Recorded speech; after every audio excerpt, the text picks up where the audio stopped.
नमस्कार दोस्तों। आज की इस वीडियो में हम देखेंगे दो साइलेंट परफॉर्मेंस की स्टोरी।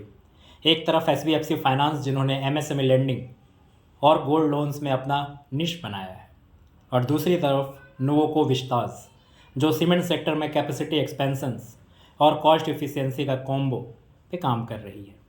ये दोनों कहानियाँ सिर्फ कंपनीज़ की नहीं हैं, ये इंडिकेटर्स है कि इकोनॉमी के नीचे क्या चल रहा है ग्राउंड्स लेवल पर। एसबीएफसी फाइनेंस एक एनबीएफसी है जो एमएसएमई, सेल्फ एम्प्लॉयड और गोल्ड लोन बोरोवर्स पर फोकस करता है।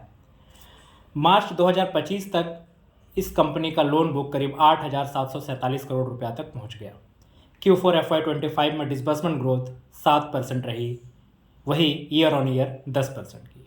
बोरोवर बेस भी एक्सपैंड हुआ है। एक्टिव लोन्स अकाउंट्स करीब 1.71 लाख हो गए हैं, 33% जम्प्स ईयर ऑन ईयर, और secured MSME loans overall book का 83% है, गोल्ड लोन्स 17%। अब बात करते हैं ticket size and lending profile की। एमएसएमई लोन्स का एवरेज टिकट साइज़ करीब 9.5 लाख का है और गोल्ड लोन्स का 94,000 का। Clearly targeted lending portfolio.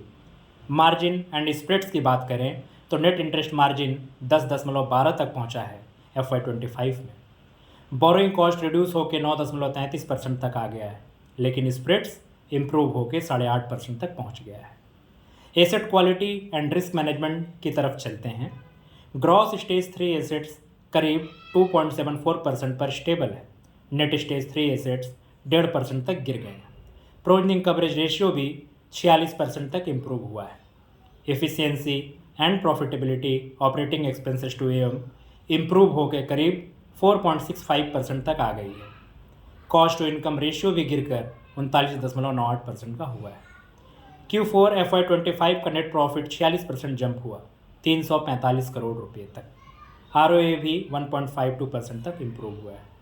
ये SBFC की स्टोरी बताती है एक कंट्रोल्ड, प्रॉफिटेबल और डिसिप्लिन लेंडिंग मॉडल्स की, जहां एमएसएमई जैसे बोरोवर्स को सस्टेनेबल क्रेडिट मिल रहा है।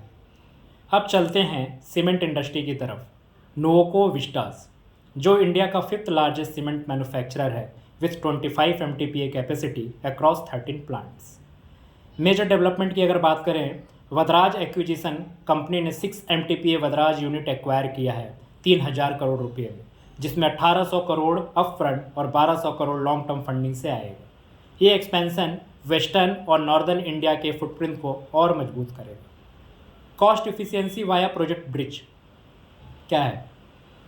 कंपनी ने 235 पर टन तक कॉस्ट सेविंग किए रॉ मटेरियल्स, फ्रेट पैकेजिंग और पावर इफिशियंसी से। परफॉर्मेंस की अगर बात करें, FY25 में सेल्स करीब 10,356 करोड़ का था, जो थोड़ी सी डिप थी पिछले साल के मुकाबले। ऑपरेटिंग मार्जिन इम्प्रूव होकर करीब 13.5% की हो गई। नेट प्रॉफिट 165 करोड़ रुपये रहा। डेट मैनेजमेंट की बात करें तो कंपनी पर 36,000 करोड़ का डेट है, जिससे फाइनेंशियल स्टेबिलिटी और प्लानिंग बेटर हो गई। फ्यूचर्स प्लान्स की अगर बात करें तो कंपनी FY27 तक 150 पर टन कॉस्ट सेविंग टारगेट कर रही है। AFR मिक्स, प्रीमियम प्रोडक्ट्स और जियो मिक्स ऑप्टिमाइजेशन फोकस में है। नोको ने दिखाया है कि कैसे कैपेसिटी, एफिशिएंसी और मार्जिन ऑप्टिमाइजेशन एक साथ चल जा सकते हैं, even in cyclical sector like cement. दोनों कंपनीज ने अपने अपने स्पेस में डिसिप्लिन दिखाया है।